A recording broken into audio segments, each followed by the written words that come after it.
숭실대학교 14대 총장에 황준성 교수가 지난달 취임했습니다. 한국 최초의 대학으로 출발한 숭실대학교.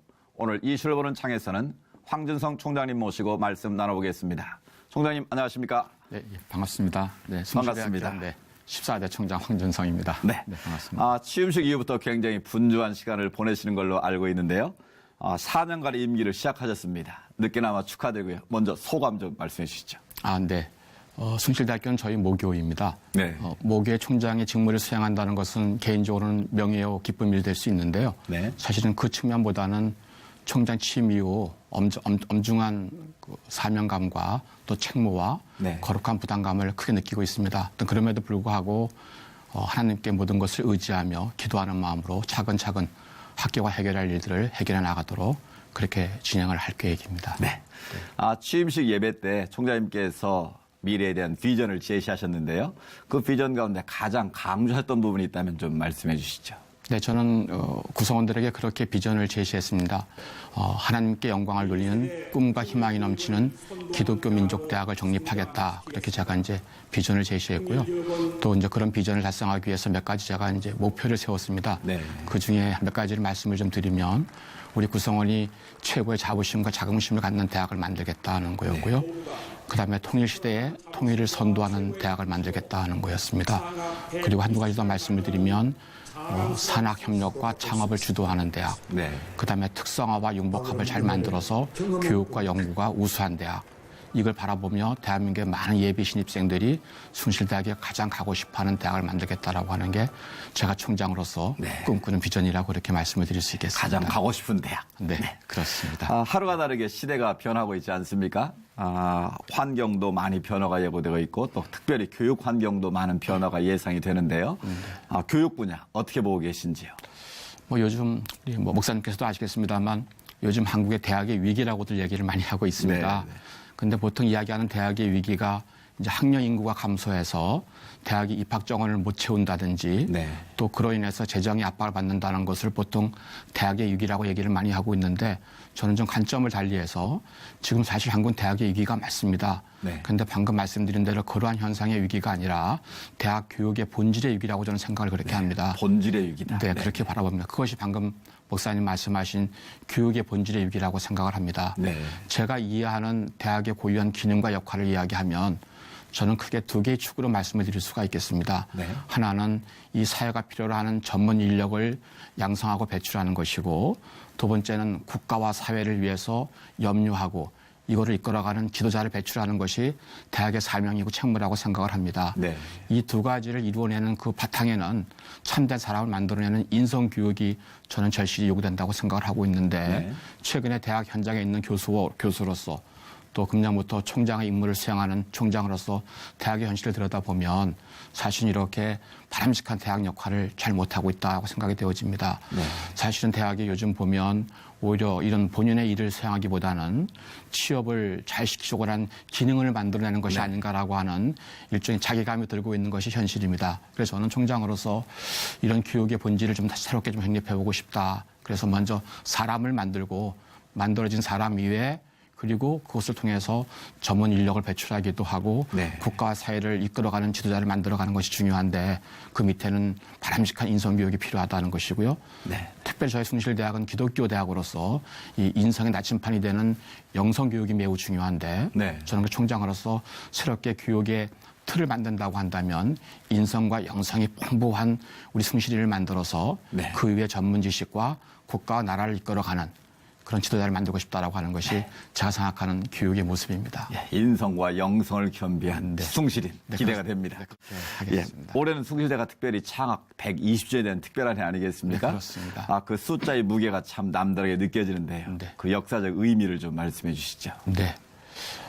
저는 숭실이 모교인 점을 고려해 보면 오늘의 숭실의 120년의 역사는 전적으로 하나님의 인도하심과 하나님의 은혜였다고 생각을 합니다. 네. 학교가 그때마다 역사의 소용돌이로서 많은 어려움을 겪었음에도 불구하고 오늘날까지 이렇게 기독교 민족대학으로서의 위상과 명예를 지켜온 것은 그동안 숭실을 사랑하는 많은 분들의 땀과 노력과 수고가 많이 있었음에도 불구하고 본질적인 것에서는 하나님의 간섭과 섭리와 인도하심이라고 생각을 합니다.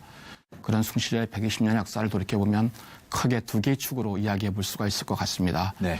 먼저는 우리 평양 숭실을 이야기하지 않을 수가 예, 없고요. 예. 대한민국 최초의 기독교 대학이었고 또 베어드 선교사위에서 설립된 기독교 대학이었고 네. 또 1906년에 최초로 4년제 대학 커리큘럼을 만들어서 당시에는 전무했던 물리라든지 화학이라든지 생물이라든지 또는 경제, 법률이라든지 네. 정말 실용적인 학문을 저희 대학이 처음으로 만들어서 대한민국의 고등교육의 지평선을 열었다 이렇게 감히 말씀드릴 수가 예. 있습니다.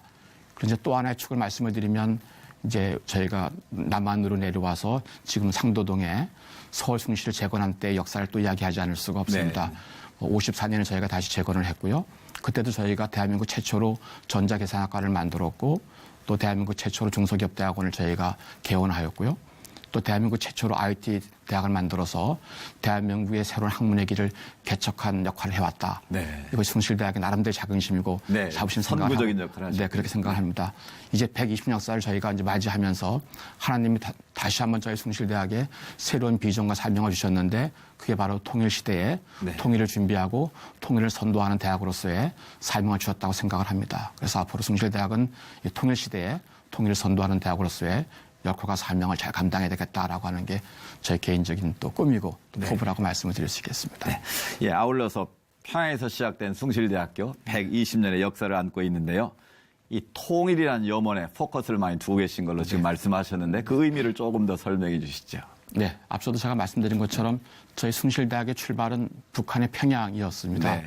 저희들이 지금도 꿈이 평양의 숭실 캠퍼스를 재건하고 복원하는 것이 저희들의 꿈이고 도전인데 분단된 서름 때문에 저희가 그 꿈을 실현하고 있지를 못합니다. 그래서 저희 학교의 자그마한 소망도 통일이고 네. 또 그러한 측면에서 숭실대학은 저희 통일을 이루어가는 그 사명이 있는 대학이다. 그리고 역사적으로 그 필연성과 당연성이 있다라고 생각을 합니다. 네. 그래서 하나님께서 저희들에게 이 총학 120주년을 맞이하면서 숭실대학의 새로운 비전을 주셨다고 한다면 바로 이 통일을 꿈꾸고 네. 통일을 이루어내는데 저희 학교가 그 역할을 할 수 있도록 하나님이 사람도 보내주시고 또 자원도 채워주시고 네. 함께 해주실 것을 믿습니다. 네.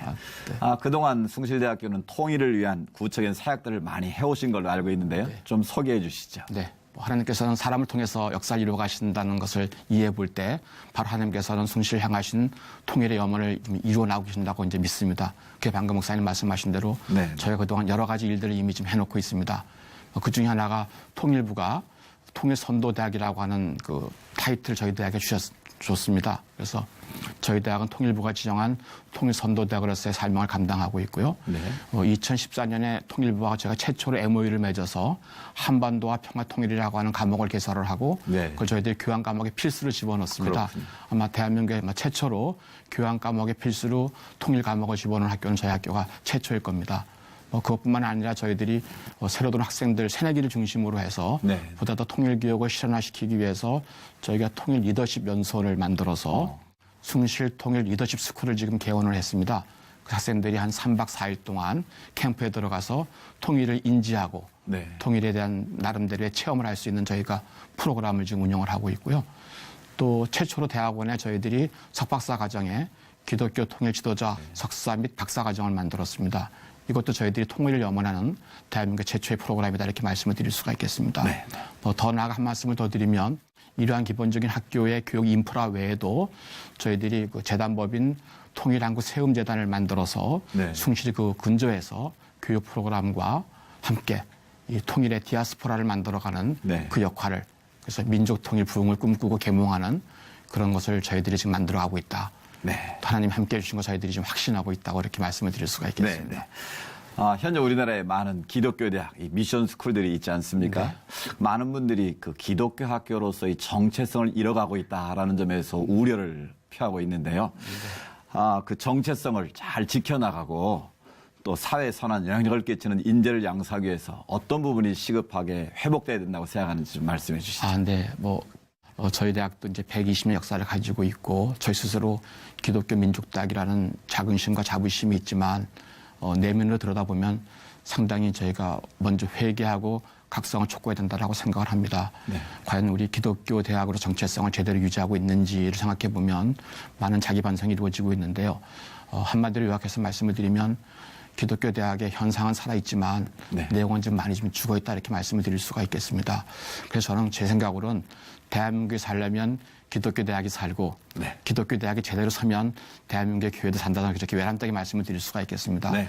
그런 관점에서 바라보면 기독교 대학의 본질은 제가 볼 때는 사랑이라고 생각을 합니다. 네. 그 결국 사랑은 예수님께서도 우리 인간을 사랑하셔서 십자가를 지신 것처럼 우리 기독교 대학은 이 한국을 사랑하고 내 이웃을 사랑하고 네. 내 민족을 사랑하는 것이 그 이념에 놓이게 되면 아마 기독교 대학의 정체성은 회복된다라고 생각을 합니다. 네. 그래서 이 아까도 모두에 말씀드린 기독교 대학의 교육 이념이 사회적으로 특출한 전문인을 배출하는 것도 중요한 하나의 대학으로서의 사명이지만 더 본질적인 것은 기독교의 정체성을 지켜가는 네. 풍부한 인성과 영성을 갖춘 이 사회 리더를 만들어가는 네. 그래서 세상을 새롭게 변화시키는데 주도적 역할을 하는 세상을 따라가는 것이 아니라 따라도 가지만 필요에 따라서는 세상을 주도하고 변화시키는 그런 사명과 역할을 갖고 있어야 한다는 것이 기독교 대학이 해야 될 이 시대의 사명이 아닌가 저는 그렇게 생각을 하고 그것이 이 땅에 숭실대가 세우신 하나님의 뜻과 비전이다. 저는 그렇게 감히 말씀을 드릴 수 있겠습니다. 네. 숭실대학교 기독대학으로서 정체성을 회복하는 선봉이 됐으면 좋겠습니다. 네, 꼭 그런 신념을 가지고 학교를 경영하도록 그렇게 하겠습니다. 총장님의 말씀대로 이 땅의 교육기관들, 특별히 기독교 학교 위상이 바로 세워지기를 바라고요.